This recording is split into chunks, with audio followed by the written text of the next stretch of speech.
So, hello students. Today our lecture is based on natural resources. This chapter, each chapter for your social studies. तो ये इसका जो हमारा chapter है आज हमारा वो है प्राकृतिक संसाधन। ठीक है, तो प्राकृतिक संसाधन क्या होते हैं और इसके बारे में हम संपूर्ण जानकारी इस चैप्टर के जरिए, इस वीडियो लेक्चर के जरिए प्राप्त करेंगे। Human needs can be satisfied partially और कम्प्लीटली थ्रू वेरियस रिसोर्सेज। अब यहाँ हम देख सकते हैं कि मानव की जो ज़रूरतें हैं वो चाहे आधी ज़रूरतें हो या पूर्ण ज़रूरतें हैं, वो आपके कंप्लीट होती है तो केवल रिसोर्स के द्वारा। रिसोर्स यानी संसाधन, यानी कि वैसे साधन जो आपकी यूटिलाइज़ किए जा सकते हैं, उन्हीं को हम बोलते हैं रिसोर्सेज। अब साधन और संसाधन में क्या फ़र्क होता है? तो साधन आपका तब तक ही एक वेपन, एक आर्टिकल, एक सिस्टम के जरिए ही रहता है जब तक उसका हम यूटिलाइजेशन नहीं जानते हैं, बराबर। तो यहाँ पे भी वही बातें हैं कि रिसोर्स जो है वो आपके वैसे कंप्लीटेड साधन है जिसका यूटिलाइजेशन भी किया जा सकता है। There are thousand of elements in the nature but we can not call all of them resources. वैसे तो यहाँ पे हज़ारों संख्या में आपके एलिमेंट्स, ऐसे तत्व हैं हमारे प्रकृति में, लेकिन सबको हम संसाधन कहेंगे तो ये सही नहीं होगा। These elements can be called resources only when these are utilized by man through his special knowledge, skill and expertise। यानी कि जो आपके एलिमेंट्स को, जिस एलिमेंट्स को कोई इंसान है वो अपनी स्पेशल नॉलेज के द्वारा, अपनी दक्षता से, अपने ज्ञान से, अपने अंदर जो कुशलता उसके अंदर होती है इंसान के अंदर, तो उनके द्वारा वो किसी भी एलिमेंट को अगर यूटिलाइज करता है उसको, जैसे कि अगर हम मानते हैं कि मिट्टी आपका सॉइल के बारे में हम बात करते हैं, तो सॉइल आपका तब तक वो ही सॉइल रहेगा जब तक हम उसको एक फर्टिलाइज के रूप में यूज़ नहीं करेंगे, बराबर।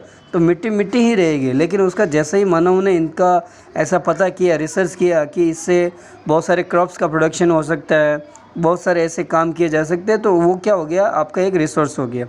इस तरह से हम देखते हैं कि बहुत सारे एलिमेंट्स हैं हमारे यहाँ पे, तो सबको रिसोर्स नहीं कहा जा सकता। इन ancient times man did not know about the minerals buried with in the land.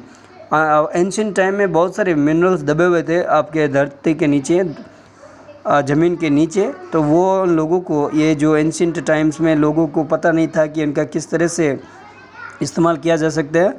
So these were not the resources at that time but today they are extremely useful due to their utility and the developed techniques of mining।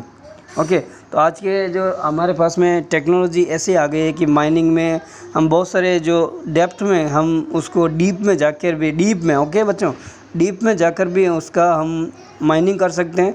ऐसे ऐसे हमारे पास technology है, उसके ज़रिए बहुत सारे resources का पता लगाया जा सकता है। यूजेज ऑफ द रिसोर्स, किस तरह से ये रिसोर्सेज काम में आते हैं और कैसे यूज़ किया जा सकता है, उसके बारे में हम लेक्चर में देखते हैं। इसमें रिसोर्सेज एज फूड के रूप में रिसोर्सेज, अब देखते हैं कि ऐसे कौन से रिसोर्सेज है जो आपके फूड के रूप में इस्तेमाल किए जा सकते हैं। तो यहाँ हम देख सकते हैं बहुत सारी क्रॉप्स है जो आपके रिसोर्स के रूप में काम की जा सकती है, यूज़ की जा सकती है। एग्रीकल्चर, मिल्क और उससे संबंधित आपके प्रोडक्ट हो, चाहे meat obtain through domestic animals, ये सारे क्या हो जाएंगे आपके रिसोर्स, वो रिसोर्स जो फूड के रूप में हो, ठीक है, जिनको एक मील के रूप में खाने की यूज़ में लिया जा सकता है। एंड अब सेकंड जो है हमारा वो रिसोर्स है as a source of raw material. ऐसे कौन से रिसोर्स है जो रॉ मटेरियल के रूप में यूज़ होते हैं?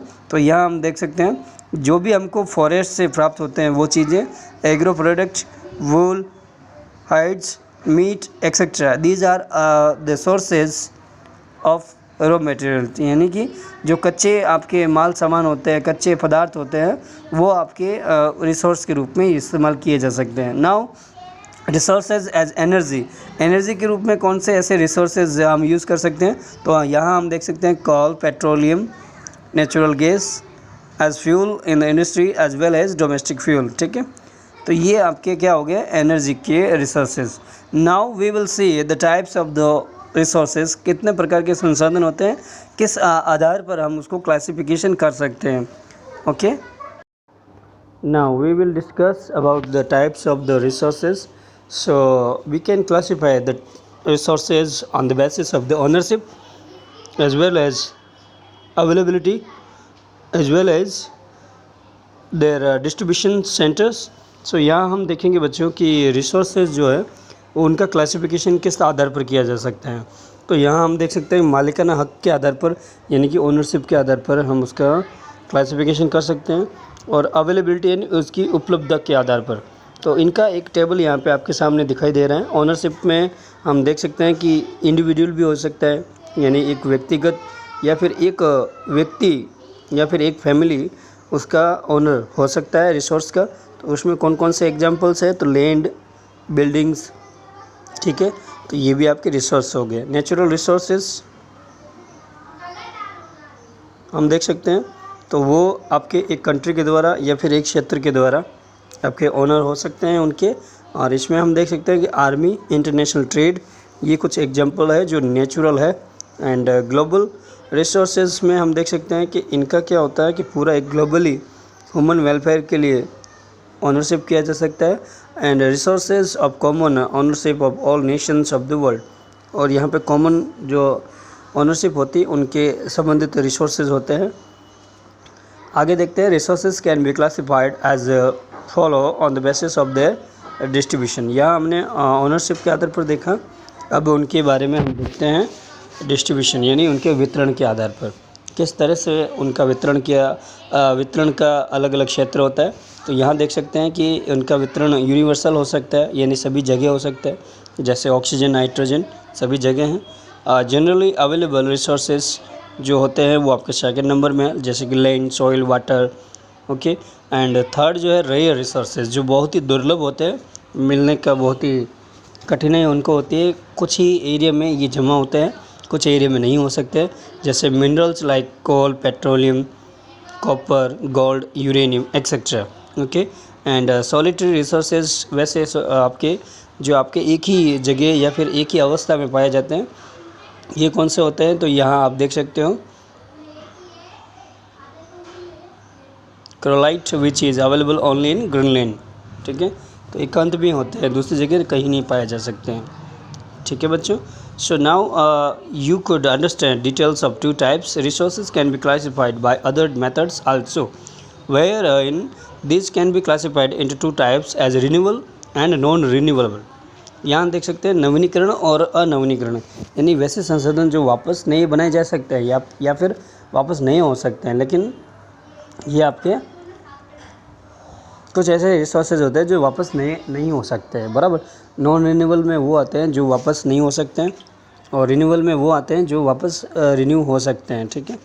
Now planning and conversation of the resources. यहाँ कुछ ऐसी प्लानिंग देखो, प्लानिंग क्यों करनी पड़ती है और क्यों इसका संरक्षण ज़रूरी है।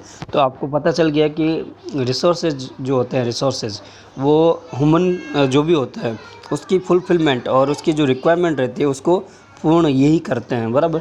चाहे हमारे पास में ब्रेड हो, बटर हो, ये सारे रिसोर्सेज है, तो इसी के द्वारा हम इसका क्लासिफिकेशन समझ सकते हैं। लेकिन अगर ये आपके मान लो ख़त्म हो जाए तो आपकी जो ब्रेड है वो वापस आपको नहीं मिलेगी, तो आपको क्या हो जाएगा, आपका क्राइसिस यहाँ पे आपको सामना करना पड़ेगा। इसलिए बहुत सारे मिनरल्स, बहुत सारे रिसोर्सेज होते हैं जो आपके ख़त्म होने वाले हैं या फिर बहुत ज़्यादा मात्रा में भी है। तो इनका सबका क्या करना पड़ता है हमको एक प्लानिंग करनी पड़ती है, कन्वर्सेशन करना पड़ता है, इनका संरक्षण बहुत ज़रूरी होता है। तो हम देखते हैं ह्यूमन नीड्स आर अनलिमिटेड, ठीक है। मानव की ज़रूरतें जो होती है वो अनलिमिटेड होती है, while the resources are limited. लेकिन जो रिसोर्सेज है वो बहुत ही लिमिट मात्रा में है। During last 100 years usages of resources has increased, बराबर। पिछले 100 सालों के अंदर और उससे भी कई सालों के पहले रिसोर्सेज जो है वो इनकी मात्रा बहुत ज़्यादा बढ़ गई है यूज में, बराबर। लेकिन उनकी मात्रा जैसे जैसे बढ़ती गई तो क्या हुआ, रिसोर्सेज आपके कम होते गए। एंड डेवलपमेंट हुआ आपके साइंस एंड टेक्नोलॉजी में, तो आपके क्या हुआ, उनका रिसोर्स का क्या हुआ, दोहन हुआ, यानी कि दो तरफा उनका यूज होने लगा। जैसे जैसे आपकी पॉपुलेशन बढ़ी तो रिसोर्सेज जो आपका अभी एक व्यक्ति को चाहिए था अभी 2 व्यक्तियों को चाहिए, और फिर 5 व्यक्तियों को, फिर 10 व्यक्तियों को। इस तरह से आपके रिसोर्सेज के ऊपर प्रेशर पड़ने लगा। तो इसलिए इनका जो कंजर्वेशन है, कन्वर्सेशन है, वो बहुत ही मतलब एकदम रेयर हम कह सकते हैं, बहुत ही रिक्वायर्ड एक चीज़ मान सकते हैं हम। तो let's understand about the planning and the conversation of the resources in details. तो यहाँ हम डिटेल में इसकी जानकारी प्राप्त करते हैं। So first of all, we should gather information about the availability of utilized, unutilized and probable resources। तो सबसे पहले अगर हमें प्लानिंग करनी है तो वैसे हमको रिसोर्स निकालने पड़ेंगे जो आपके यूटिलाइज किए जा सके हैं, और ऐसे रिसोर्सेज जिनका यूटिलाइजेशन अभी बाकी है, और वो रिसोर्सेज जिनका बाद में हम यूटिलाइजेशन कर सकते हैं, बाद में हम यूज किए मतलब कर सकते हैं। तो सबसे पहला ये हमारा। दूसरा है हमारा it should be used where it is necessary to use them. और इनका रिसोर्स का कभी आपको इस्तेमाल जो करना है, यूटिलाइज़ करना है, तो तभी करना है जब आपको रिक्वायरमेंट होती है। जैसे हम वाटर का हम एग्जांपल यहाँ पे डाल सकते हैं कि पानी जैसे हम गिराते हैं, फालतू गिराते हैं कार वॉशिंग में, अलग अलग कई कामों में, तो डोमेस्टिक काम में। तो अगर हमें रिक्वायरमेंट है उतनी ही मात्रा में अगर हम पानी लेते हैं तो इसका क्या होगा, आपका एक कन्वर्सेशन हो जाएगा, ठीक है।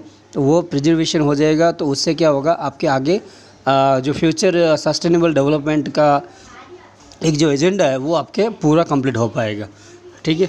इसके बाद में हम तीसरा देखते हैं, develop those resources the quantity of which can be increase. उन रिसोर्स की मात्रा को बढ़ा देना चाहिए, ठीक है। ये भी एक प्लानिंग हो सकता है जिनका मतलब एक हम इंक्रीजमेंट कर सकते हैं, उन रिसोर्सेज को बढ़ा दो, ठीक है। उसके बाद में हमें वेस्ट नहीं करना चाहिए, रिसोर्सेज को क्या नहीं करना चाहिए, वेस्ट नहीं करना चाहिए, उनको यूज़ जितना हो उतना ही हमको यूज़ करना चाहिए। और अल्टरनेट सोर्स भी हम इस्तेमाल कर सकते हैं, ऐसा यहाँ पे हम प्लानिंग डाल सकते हैं, ठीक है। Now which are in limited quantity should be conserved, ठीक है। जो आपके लिमिटेड क्वांटिटी में है उनको तो बेहतर रूप से प्रबंधन होना चाहिए, उनका मैनेजमेंट होना चाहिए, उनका संरक्षण होना चाहिए, और उनका एकदम विशेष रूप से ध्यान रखा जाना चाहिए। उसके बाद में necessary laws should be framed and formed, ठीक है। कुछ आपके नेसेसरी इसके प्रति कानून भी बनने चाहिए, ताकि ये भी आपका प्लानिंग और ये भी आपका एक संरक्षण का हिस्सा है। कानून बनेगा तो क्या होगा कि लोगों के अंदर एक नियम कायदों वाली बात आएगी, उससे क्या होगा, उससे लोगों के अंदर उनके जो इस्तेमाल करने के जो तौर तरीके हैं उसमें थोड़ा बदलाव आएगा। तो इससे निश्चित रूप से आपके जो संसाधन होते हैं उनका बचाव किया जा सकता है। आगे बढ़ते हैं हम। Citizen should be aware with fact associate with it, ठीक है। तो लोग जो है, जो आपके नागरिक हैं अपने देश के, तो उनको मतलब एक अवेयरनेस भी होनी चाहिए कि ये रिसोर्सेज का ये आपका यूटिलाइजेशन है और इसकी क्वांटिटी इतनी है, और ये आपके फ्यूचर आपके जो जनरेशन होती है उनके लिए भी काम आने वाला है। तो इस तरह की जो आपको जानकारियाँ हैं, जिनका ये सभी जो जानकारी है अगर हम शेयर करते हैं तो उससे क्या होगा कि लोगों के अंदर बहुत ज़्यादा मात्रा में आपके एक इन्फॉर्मेशन मिलेगी।